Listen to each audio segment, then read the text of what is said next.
Shalom, shalom, shalom. Je suis content de vous retrouver ce soir. Je vais vous parler rapidement d'une notion très importante. Nous sommes vers la fin de l'année et tout le monde connaît un peu les tragédies qui se passent en fin d'année. Les chrétiens font leur bilan, le diable fait aussi son bilan. Et c'est une période où il y a beaucoup de victimes depuis le mois d'octobre, novembre et décembre.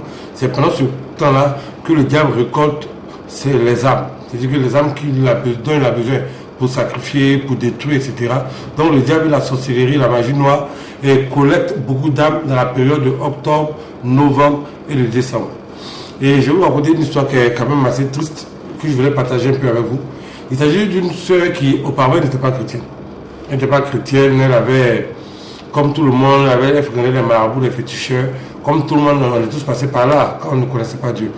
Donc, cette dame-là, elle a commencé à prospérer dans ses affaires, conformément à ce que le fétiche lui avait dit, pour dire que lorsque elle allait pratiquer ses sacrifices et puis les autres rituels, elle allait réussir dans ce qu'elle allait entreprendre. Effectivement, elle a commencé à réussir dans ce qu'elle devait entreprendre.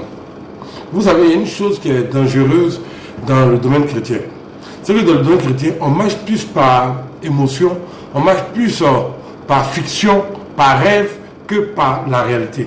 Et la réalité, elle est là. La réalité, c'est que la Bible déclare, Jésus a dit, notre Père qui est aux cieux, que ton nom soit sanctifié, que ton règne vienne, que ta volonté soit faite sur la terre comme elle est au ciel. C'est-à-dire qu'au ciel, la volonté de Dieu est déjà faite. Mais sur terre, la volonté de Dieu n'est pas encore faite. Voilà pourquoi on prie, voilà pourquoi on se bat contre les forces du mal. Parce que sur terre, c'est le diable qui règne. Dans les cieux, c'est Dieu qui règne. Et quand Dieu a gagné, quand le diable a projeté le diable sur la terre, donc le diable est sous le pouvoir, la terre est sous le pouvoir du malin. Donc cette femme a fait impact, elle va solliciter des esprits pour l'assister dans son commerce. Voilà qu'un peu plus tard, la dame elle devient chrétienne. Elle devient chrétienne, elle rencontre cette personne, elle décide de donner sa vie à Jésus. Donc, comme les gens ont vu que la dame, elle avait les moyens, bon, vous savez, aujourd'hui, ce sont les pauvres qu'on n'évangélise pas. Sinon, quand tu as l'argent, ils vont venir t'évangéliser. Parce qu'on sait que quand par exemple, tu vois quelqu'un qui a l'argent, c'est sûr que tu vas avoir un peu. Donc, les gens aiment évangéliser les choses, ceux qui ont l'argent. Et la dame, elle avait de l'argent. Mais elle n'a pas de l'argent à cause des travaux qu'elle avait effectués. Elle n'a pas de l'argent parce qu'elle s'est battue pour réussir. Elle avait de l'argent parce qu'elle avait tissé un pacte à un moment donné avec des forces occultes. Donc, on convainc la dame de devenir chrétienne. Donc, la dame va suivre les personnes qui sont venues la convaincre de devenir chrétienne. Et donc, elle commence à aller à l'église, un peu. Et puis, un jour, elle dit à ses leaders que, voilà, vraiment, ma richesse n'est pas simple, que j'ai eu à tisser un pacte avec un fétiche, etc. Donc, vraiment, il veut vraiment m'en sortir. Donc, je mener une vie simple parce que malgré l'argent que j'ai tout le temps des problèmes. Donc, ce que je pense, ce que je crois, comme je suis devenu chrétienne, ce que j'ai pris avec les féticheurs, les marabouts, les trucs, je vais leur remettre leurs choses. Puis je vais remettre l'argent, c'est-à-dire qu'elle avait un certain montant dans son compte bancaire. Donc tout ce qui était dans son compte bancaire, elle a voulu faire don de cela à des œuvres de charité ou bien aux féticheurs. Pour dire que non, elle ne veut plus de ce pacte, qu'elle va remettre à Satan ce que Satan lui a donné. Les personnes disent non, faut pas leur remettre. Faut pas leur remettre, non. C'est Dieu qui t'a donné, c'est l'Éternel qui t'a donné, patati patata, avec des versets farfelus et fantaisistes à l'appui.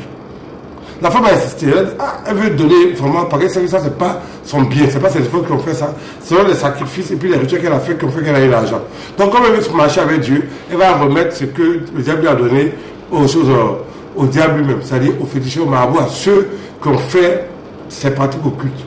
Les gens l'ont convaincu que non, c'est l'Éternel ne peut arriver si Dieu n'a pas voulu, c'est Dieu qui t'a donné l'argent, patati patata. Bref, ils ont commencé à dire plein de choses à la dame.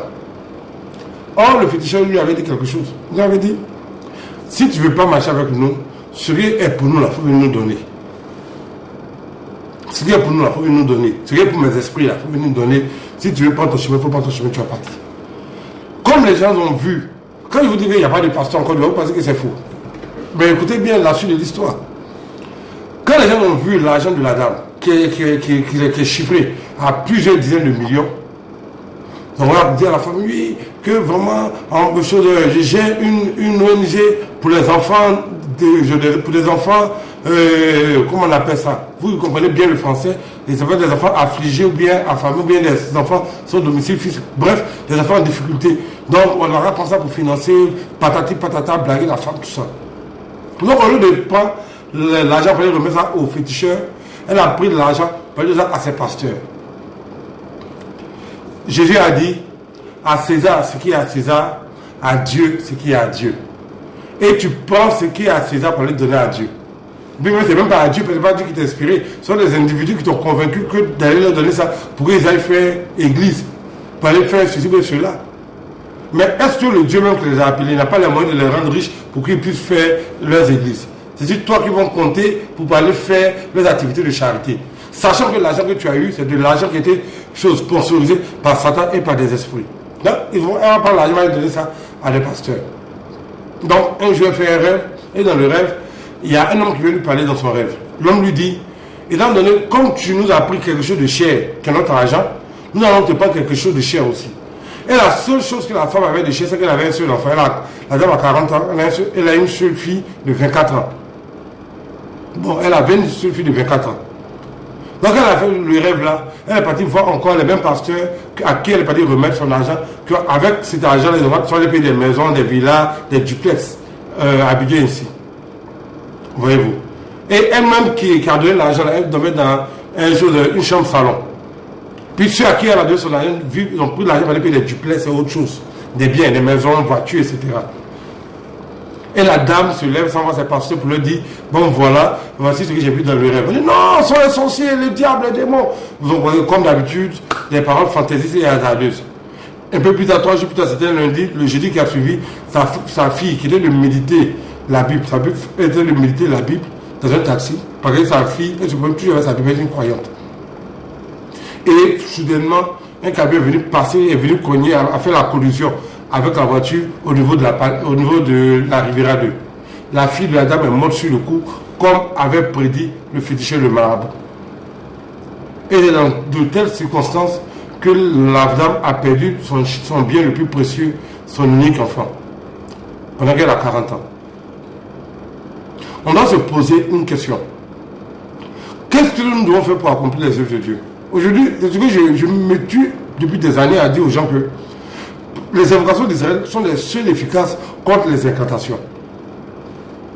Les paroles fantaisistes, les paroles hasardeuses, la flatterie évangélique, la flatterie biblique, c'est-à-dire qu'on dit des versets bibliques pour flatter les gens. Ça ne paye pas, parce qu'au finish, toi seul, tu seras la seule victime des actions que tu poses. Toi seul, tu seras la seule victime des choses que tu poses comme action. Aujourd'hui, eux, ils sont tranquilles dans leur coin, ils ont payé des maisons, ils ont payé des voitures, mais la pauvre dame a perdu sa propre fille. Et son unique fille. C'est quelque chose qui fait vraiment pitié et qui fait vraiment mal au cœur. Si cette dame-là s'était confiée en l'Éternel Dieu des armées, au lieu de se confier à des discoureurs, sa fille serait en vie, elle serait sortie elle-même la tête haute de cette alliance qu'elle avait contractée auparavant, lorsqu'elle n'était pas chrétienne avec le diable. Comme je le dis toujours, contre les incantations de Satan, il faut les invocations. Si elle avait pratiqué les invocations, si elle avait appelé la force de Dieu, les choses ne seraient pas passées ainsi. Que Dieu nous garde, que Dieu nous protège. Invoquer l'Éternel. La Bible dit, quiconque invoquera le nom du Seigneur sera sauvé. Et David pouvait dire ceci, j'invoquerai le nom de l'Éternel et il me délivrera de sa montagne sainte. Que le Seigneur nous bénisse. Seules les invocations peuvent vaincre les incantations. Shalom.